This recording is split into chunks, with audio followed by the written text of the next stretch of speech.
반갑습니다. 세 번째 에피소드 왕을 찾아 떠나는 여행에 함께 하시는 비네리 가족들을 축복합니다.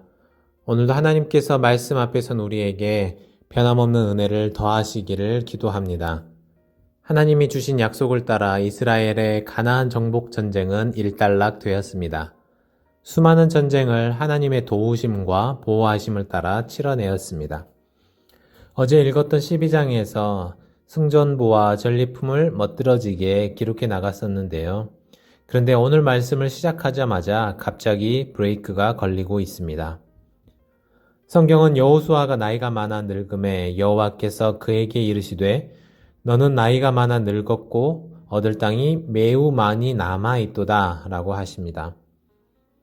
결국 더 이상 여호수아는 하나님의 일을 이루는 데에 함께 할 수 없게 되었다는 것이죠. 역사적인 순간을 모두 경험했던 여호수아였습니다. 모세의 시대에도 또 가나안 정복 시대에도 늘 함께하며 백성들을 인도했던 여호수아였습니다. 여호수아는 이처럼 모세와 함께 이스라엘 백성들에게 상징적인 지도자였기 때문에 민감한 사안인 땅 분배를 여호수아를 통해 진행하기로 하십니다. 누구에게는 좋은 땅을 주고 누구는 척박한 땅을 받고 누구는 더 넓은 땅을 받게 되는 것처럼 보일 수 있기 때문이었습니다.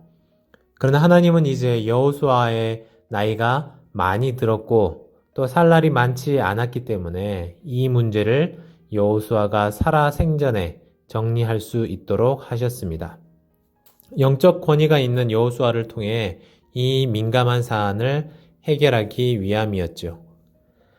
하지만 아직 남겨져 있는 땅이 너무 많았습니다. 여기에는 유명한 블레셋 5족속의 땅도 포함되어 있습니다. 하나님은 이스라엘에게 이 모든 땅을 주셨기 때문에 하나님의 약속을 믿고 나아가서 싸우는 일만 하면 됐는데 우리가 잘 아는 것처럼 결국 이스라엘은 그 일을 완수하지 못했습니다. 물론 지금까지 10수년간 진행되어 왔던 가나안 정복 전쟁이 정말 힘겨운 일이었습니다. 이제 일단 털을 잡고 힘을 회복할 필요도 있었습니다. 그러나 여전히 남아있는 과제가 있었으며 이스라엘은 앞으로 이 일을 수행해 나가야 했습니다. 하지만 어떻습니까? 우리가 이 일의 결과를 모두 알고 있는 것처럼 이스라엘은 다음 지도자가 제대로 세워지지 않았고 이스라엘 백성들 역시 그 일에 열심을 내지 못했습니다. 이로 인한 결과가 바로 사사기에 등장하죠. 사사기의 비극은 이처럼 하나님의 약속과 명령을 완벽하게 이행하지 못한 때에서 시작되었다고 할 수 있습니다. 우리에게 주신 사명이 있습니까? 하나님께서 우리를 부르신 목적이 있습니까? 그렇다면 어떤 어려움과 장벽이 있어도 끝까지 담대하게 헤쳐나가는 우리가 되기를 바랍니다.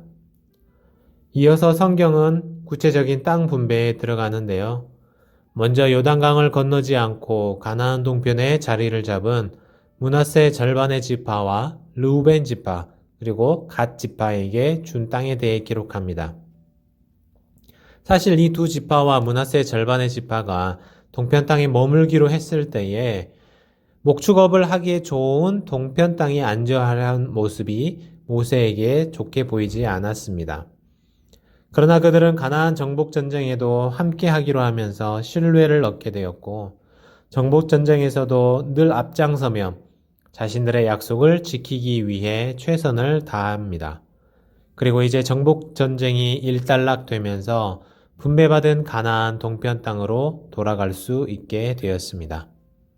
그 와중에 레위 지파에 대한 언급이 등장하죠. 레위 지파는 성전에서 하나님을 섬기는 특별한 부르심을 받았습니다. 그러나 그들에게는 땅이 주어지지 않았죠. 분배가 없습니다. 이 상황을 머릿속에 한번 그려보시죠. 전쟁이 끝나고 전리품을 나누는 자리입니다. 다른 식구들, 족속들, 또 지파들은 저마다 이 땅, 저 땅을 호명을 받고 분배를 받습니다. 어떤 사람들은 좋은 땅을 받았다고 흥분한 지파도 있을 것이고 아쉬운 소리를 하는 지파들도 있었을 것입니다. 그런데 그 지파 사이에서 아무것도 손에 쥐지 못한 채 끝까지 남아있는 지파가 바로 레위 지파였습니다. 이들 역시 서운한 마음도 들었을 것입니다. 알고는 있었지만 괜시리 섭섭한 마음도 들었을 것입니다.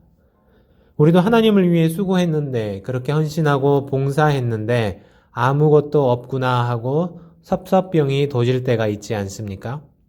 그러나 하나님은 다시 한번 말씀하십니다. 레위 지파에게는 하나님이 기업이시라고 하십니다. 이스라엘의 하나님 여호와께서 그들의 기업이 되심이었더라. 그렇습니다. 레위 지파에게는 눈에 보이는 목초지, 평야, 심지어 황무지조차 주어지지 않았습니다.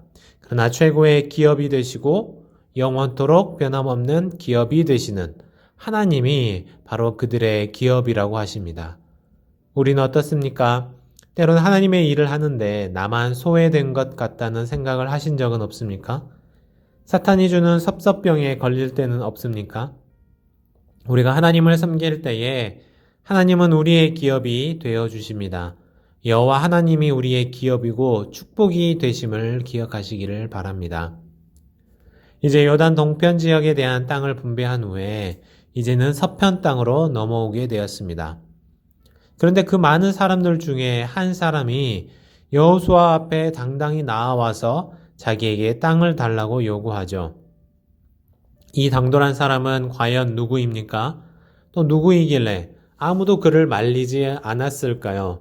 네, 그렇습니다. 바로 갈렙이었습니다. 갈렙은 여호수아를 제외하면 현재 이스라엘 민족들 중에서 가장 상징적인 인물이라 할 것입니다. 가나안 정탐 때에도 여호수아와 함께 하나님의 편에 서서 대변하던 용기 있던 갈렙입니다. 그리고 이스라엘 백성들 중에서 여호수아와 함께 유일한 고령이었습니다. 갈렙은 이 모든 것을 요구할 만한 사람이었죠. 그래서 누구도 갈렙의 앞길을 막아서지 않았습니다. 그런데 여기서 갈렙은 놀라운 이야기를 하죠. 자신의 공로를 인정받고 어른 대우를 받으려는 것이 아니었습니다. 도리어 아직 정복되지 않은 헤브론 산지를 자신이 직접 정복해서 차지하겠다고 말합니다. 여기서 우리는 이 산지를 지금 내게 주소서라고 외치는 갈렙의 기백을 느끼게 되죠. 어디서 이런 나이를 잊은 용맹함이 나올 수 있었을까요? 14절은 이렇게 그 이유를 설명합니다. 이는 그가 이스라엘의 하나님 여호와를 온전히 쫓았음이라. 우리에게도 이런 갈렙과 같은 믿음의 용기, 기백이 있기를 바랍니다. 이제 각 지파별로 땅을 분배하기 시작합니다. 유다 지파는 원래 장남이 아니었으니까 선두에 설 수 없었지만 이제는 유다 지파를 중심으로 이스라엘이 운영되고 있음을 알 수 있죠. 하나님은 이렇게 예수 그리스도가 나실 지파에게 우선권을 주시고 그들에게 은혜를 베풀어 주셨습니다. 이제 성경은 유다 지파에게 분배된 지역의 목록과 함께 아직 정복 전쟁을 완수하지 못한 지역까지 우리에게 보여줍니다. 유다 지파에 이어서 요셉의 두 아들 에브라임과 므낫세 반 지파에 대한 땅 분배도 시작됩니다. 하나님은 모든 지파에게 각각 알맞은 지역을 나누시고 하나님의 은혜에 따라 살아가실 수 있도록 세심하게 일을 행하셨습니다. 땅을 나누는 본문의 말씀들은 사실 지금 21세기를 살아가는 우리에게는 너무나도 낯설고 또 때로는 지루해 보이는 말씀입니다. 마치 남의 족보책을 읽고 있는 것처럼요. 그러나 하나님께서 세세하게 자기 백성들을 얼마나 사랑하시고 또 얼마나 그들을 인도하시는지가 기록되어 있다는 것을 생각하며 읽어 나아갈 때에 이스라엘에게 이토록 세심하신 하나님께서 저와 여러분들의 삶도 매 순간마다 매 걸음마다 간섭하시고 인도하고 계심을 깨닫게 되며 이에 감사하게 됩니다. 기도하겠습니다. 하나님 감사합니다. 가나안 정복 전쟁을 마치고 땅을 나누기 시작하는 이스라엘의 모습을 살펴보았습니다. 여기까지 인도하신 하나님의 도우심을 늘 기억하며 살게 하여 주옵소서. 그러나 여전히 남아있는 하나님의 약속도 함께 봅니다. 우리에게도 갈렙과 같은 믿음과 용기를 주셔서 우리에게 주신 사명을 끝까지 완수해 나가는 신실한 사람들이 되게 하여 주옵소서. 함께 가여 어펜고를 위해 또 많은 사람들이 애쓰고 수고하고 있습니다. 하나님 우리에게 주신 또 새로운 미션, 이 일을 온 교회가 한 마음으로 기도하며 이 일을 해나가게 하여 주옵소서. 이 모든 말씀 우리의 생명이 되시는 예수 그리스도의 이름으로 기도합니다. 아멘.